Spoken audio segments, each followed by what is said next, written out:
Hello everyone, welcome again to my YouTube channel Python Classroom Diary। हमने last video में कुछ questions discuss किए थे। Suggested list of practical by CBSE, उसमें से हमने क्वेश्चन नंबर 1 से 5 तक डिस्कस किया था। इस वीडियो में हम डिस्कस करेंगे उसके आगे के questions, question number 6 to question number 11। These questions are also based on data handling. इसमें भी हम डेटा फ्रेम यूज कर रहे हैं,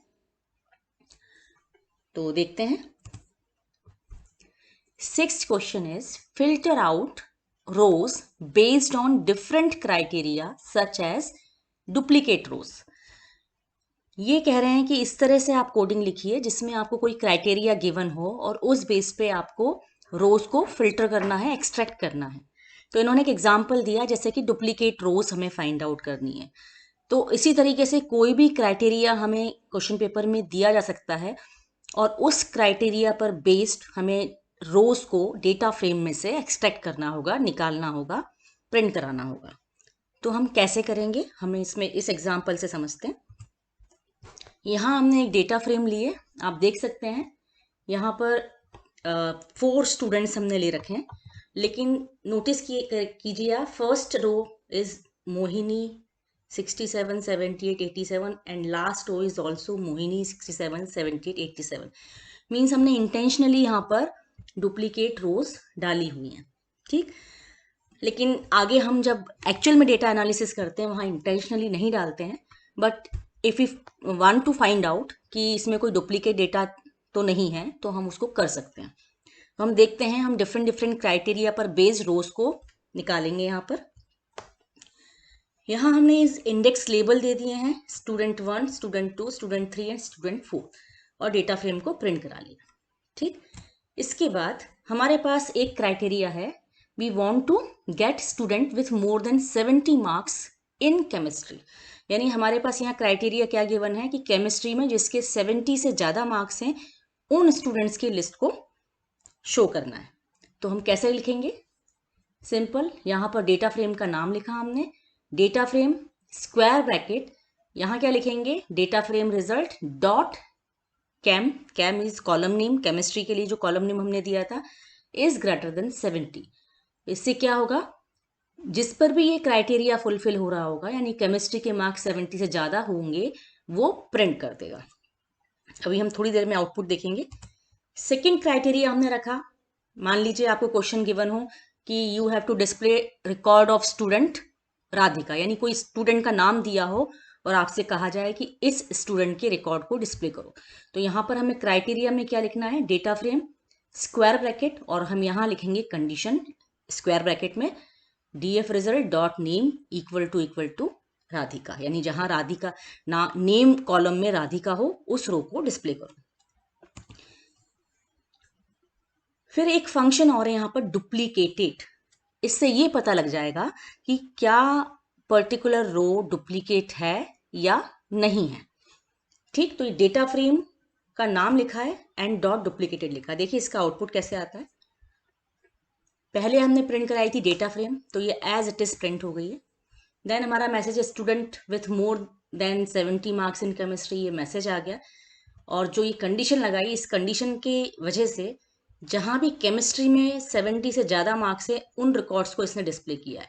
आप यहाँ ऊपर देख सकते हैं कि 68 मार्क्स हैं राधिका के, इसे इसने डिस्प्ले नहीं किया, ठीक। सेकेंड कंडीशन थी हमारी कि इसका नाम राधिका हो, उसे डिस्प्ले करो। तो आप यहाँ देख सकते हैं कि रिकॉर्ड ऑफ स्टूडेंट राधिका, यहाँ पर केवल राधिका का रिकॉर्ड डिस्प्ले हुआ है।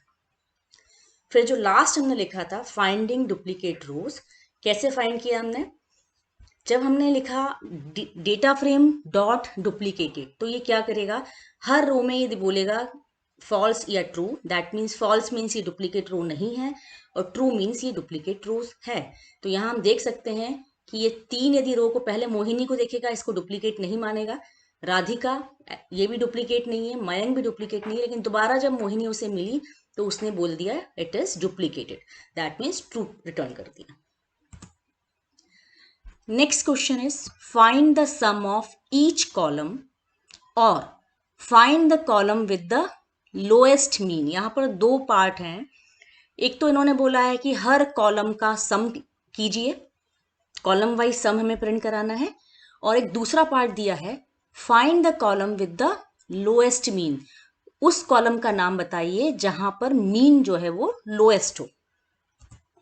तो हमने सेम डेटा फ्रेम ली है जो लास्ट एग्जांपल में ली थी।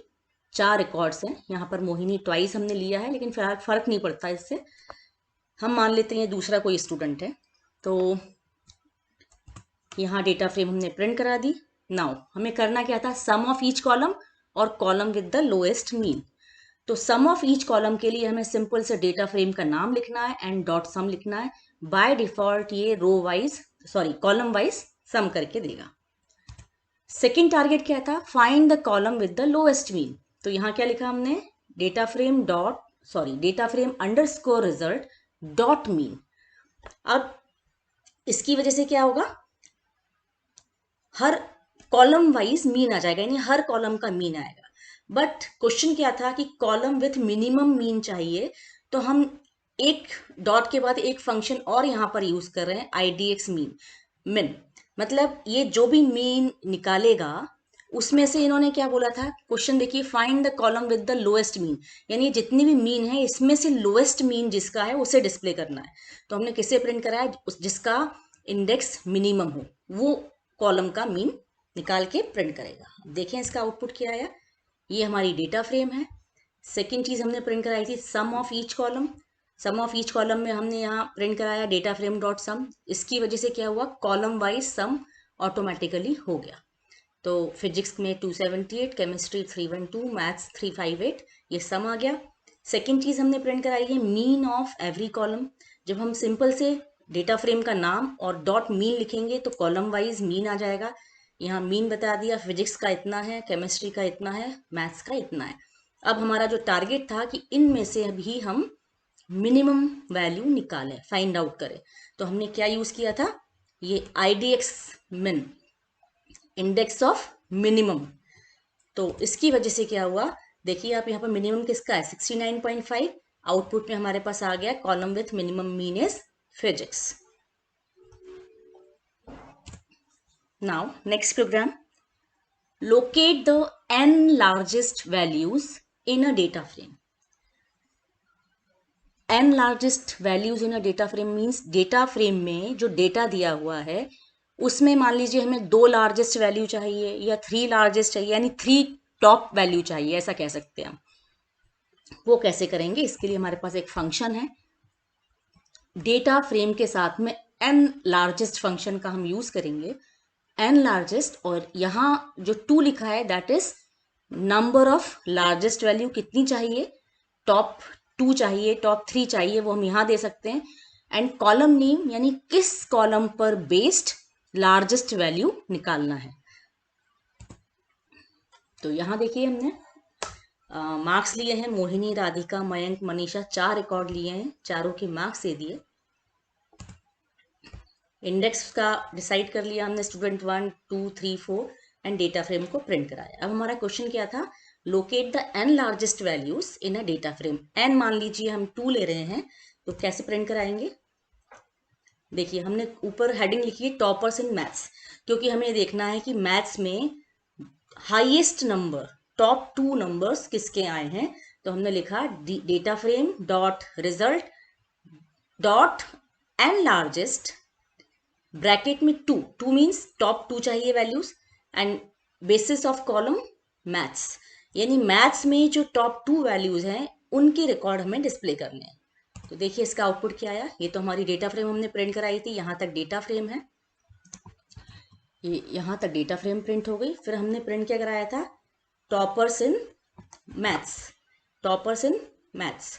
तो टॉपर्स इन मैथ्स यहाँ पर प्रिंट हो गया। और इसके बाद 2 मैथ्स में आप देख सकते हैं हाईएस्ट किसके हैं, 97 एंड 95। तो 97 किसका था, राधिका, 95 मनीषा। ये केवल 2 रोज प्रिंट हुई हैं। Subtract the mean of a row from each element of the row in a data frame. हमने प्रीवियस एग्जाम्पल में मीन ऑफ कॉलम निकाला था, यहाँ ये बोल रहे हैं कि मीन ऑफ रो निकालिए। आपको ये ध्यान रखना है कि जब हम कोई वैल्यू पास किए बिना, पैरामीटर पास किए बिना केवल मीन फंक्शन को कॉल करते हैं, तो बाय डिफॉल्ट ये कॉलम वाइज मीन निकालता है। ठीक है, लेकिन क्वेश्चन में गिवन क्या है कि आपको रो वाइज मीन निकालना है, और करना क्या है, subtract the mean of a row, यानी हर रो का मीन निकालिए और फिर क्या करना है, सब्ट्रैक्ट करना है from each element of the row in a data frame. यानी एक रो का मीन निकालेंगे और उस मीन वैल्यू से हर एलिमेंट को सब्ट्रैक्ट करेंगे। तो इसको कैसे करेंगे हम, इसके लिए हम फंक्शन इस तरह से यूज करने वाले हैं। हमें सब्ट्रैक्ट करना है डेटा फ्रेम से कि मीन को किससे, axis one, means axis one किसके लिए है, रो के लिए है, और इसे किससे सब्ट्रैक्ट करना है, जब इसका मीन निकल आएगा एक्सेस वन पर, उस वैल्यू से एक्सेस जीरो पर जो एलिमेंट है उससे सब्ट्रैक्ट करना है। तो देखिए कैसे करेंगे हम। हमने इसमें ये वैल्यूज ले ली, फिजिक्स, केमिस्ट्री, मैथ्स, 3 सब्जेक्ट के मार्क्स हैं, 4 स्टूडेंट्स हैं, चारों के लिए यहाँ पर हमने इंडेक्स डिफाइन कर दिए हैं और डेटा फ्रेम प्रिंट करा दिया। अब क्या करना था हमें, data frame underscore result dot mean axis equal to 1। That means हमने कहा कि इसको रो वाइज मीन निकालिए। हम ये पहले से निकाल के इसलिए देखेंगे जिससे हमें रिजल्ट कंपैरिजन कर सकें कि हमारा रिजल्ट सही आ रहा है कि नहीं, जो हमारा वांटेड रिजल्ट था वो है या नहीं। अब हमने ये लाइन लिखी, करना क्या है हमें, डेटा फ्रेम रिजल्ट जो है डॉट, इसमें से सब्ट्रैक्ट करना है। सब्ट्रैक्ट में हमें 2 वैल्यू पास करनी होती है, पहली वैल्यू x, दूसरी value y। x minus y ये कैलकुलेट करता है। तो x पोजीशन पे हमने बोला कि डेटा फ्रेम रिजल्ट में से डॉट मीन निकालो एक्सिस 1 पर, दैट मीन्स रो का मीन निकालो और उसे कॉमा किससे माइनस करना है, एक्सिस 0 पे जो एलिमेंट है, एक्सिस 0 मीन्स कॉलम। तो देखिए इसका रिजल्ट कैसा आता है। ये हमारी फ्रेम है, यहां तक डेटा फ्रेम प्रिंट हुई है। इस मीन का जो रिजल्ट है वो यहां पर प्रिंट हो गया। यानी हमें रो वाइज, स्टूडेंट वाइज, ये हमारी एक रो है, ये स्टूडेंट 1 को शो कर रहा है, ये स्टूडेंट 2 को शो कर रहा है, ठीक, ये स्टूडेंट 3 को शो कर रहा है, ये स्टूडेंट 4 को कर रहा है। तो ये स्टूडेंट वाइज यानी रो वाइज मीन निकाल लिया। अब आप देखेंगे, हम कोई भी एग्जाम्पल ले लेते हैं, मान लीजिए स्टूडेंट 1 का मीन हमारे पास 77.3333 आया है। तो क्वेश्चन के अकॉर्डिंग हमें करना क्या था, इस मीन से इस रो के हर एलिमेंट से इसको माइनस करेंगे। यानी 7, ये जो एलिमेंट है इसने माइनस किया मीन से, तो देखिए आप 77 एंड 67 2 वैल्यूज हैं, ठीक। तो दोनों में जब डिफरेंस निकाला तो कितना आ रहा है, -10.33333, ठीक। इसी तरीके से जब 77.33 को 78 से माइनस किया है तो आउटपुट क्या आया है, 0.6666, क्योंकि यहां पर ये 77.3 है तो 78 होने में इतने का डिफरेंस है, उसने उतना डिफरेंस निकाल दिया। इसी तरीके से 77.33 इससे माइनस किया 87 को, तो जो हमारी वैल्यू आई है 9.6667। तो इसी तरीके से इसने इस मीन वैल्यू में से रो की हर एलिमेंट को माइनस कर दिया। आप देख सकते हैं यहाँ रिजल्ट को कंपेयर करके ये रिजल्ट हमारा आ गया। Now 10th question was replace all negative values in a data frame with 0। जितनी भी नेगेटिव वैल्यूज हैं डेटा फ्रेम में उन सबको हमें 0 से रिप्लेस करना है। सोचने में हमें थोड़ा डिफिकल्ट लग रहा है बट बहुत ही इजी टास्क है ये। आप देख सकते हैं हमने एक डेटा फ्रेम ली है जिसमें टेस्ट के स्कोर लिए हुए हैं स्टूडेंट के। स्टूडेंट 1 के टेस्ट 1 का स्कोर है 67, टेस्ट 2 का 17, टेस्ट 3 का -1। इसी तरीके से स्टूडेंट 2 का टेस्ट 1 77, टेस्ट 2 68, टेस्ट 3 97। ऐसे ही इसमें भी हमने ले लिया, यहाँ देखिए -4 आ रहा है, यहाँ -10 आ रहा है, यहाँ -1 आ रहा है, तो ये नेगेटिव वैल्यूज भी हैं। According to the question we have to replace these values, negative values, with 0।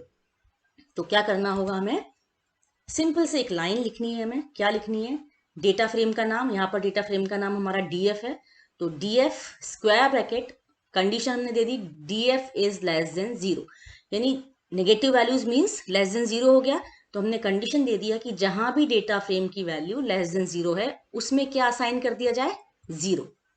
ठीक, तो इसके बाद जब हमने ये स्टेटमेंट रन करने के बाद जब डीएफ को प्रिंट कराया डेटा फ्रेम को, तो आप देख सकते हैं कि हमारा आउटपुट, ये हमारी ओरिजिनल डेटा फ्रेम थी जिसमें ये नेगेटिव वैल्यूज है, इसे इसने 0 से रिप्लेस कर दिया। ठीक है, ये तो 0 ही था, खैर ये 0 था, बाकी जितनी भी नेगेटिव वैल्यूज थी वो 0 से रिप्लेस हो गई। Now last question, replace all missing values in a data frame with a 999। Missing values मतलब NaN नंबर जो रहता है, उन वैल्यूज को आपको 999 से रिप्लेस करना है। ठीक, तो एक हमने क्वेश्चन ले लिया है, डेटा फ्रेम ले ली है, प्लेयर स्कोर, इसमें मैच 1, मैच 2, मैच 3 इस तरह से डेटा लिया हुआ है, उनका स्कोर है, और कुछ कुछ वैल्यू आप देख सकते हैं कि np.nan मतलब यहाँ पर मिसिंग वैल्यूज है, यहाँ पर मिसिंग वैल्यू है, एक मैच 3 में यहाँ मिसिंग वैल्यू है, इन्हें हमें रिप्लेस करना है 999 से। ठीक, तो क्या करना होगा हमें, इसके लिए हमारे पास एक फंक्शन है fill na, data frame dot fill na, यानी जो भी नॉट अ नंबर वैल्यू है, मिसिंग वैल्यू है, उसे वो 999 से रिप्लेस कर देगा। तो आप देखिए इसका आउटपुट, ये हमारा ओरिजिनल डेटा फ्रेम था, यहाँ से यहाँ तक ओरिजिनल डेटा फ्रेम है, और नीचे आप देखेंगे कि आफ्टर रिप्लेस, क्या हमने बोला था, इसको फिल एन ए कर दो, नॉट अ नंबर को फिल कर दो विथ 999, तो यहाँ इसने 999 फिल से रिप्लेस कर दिया।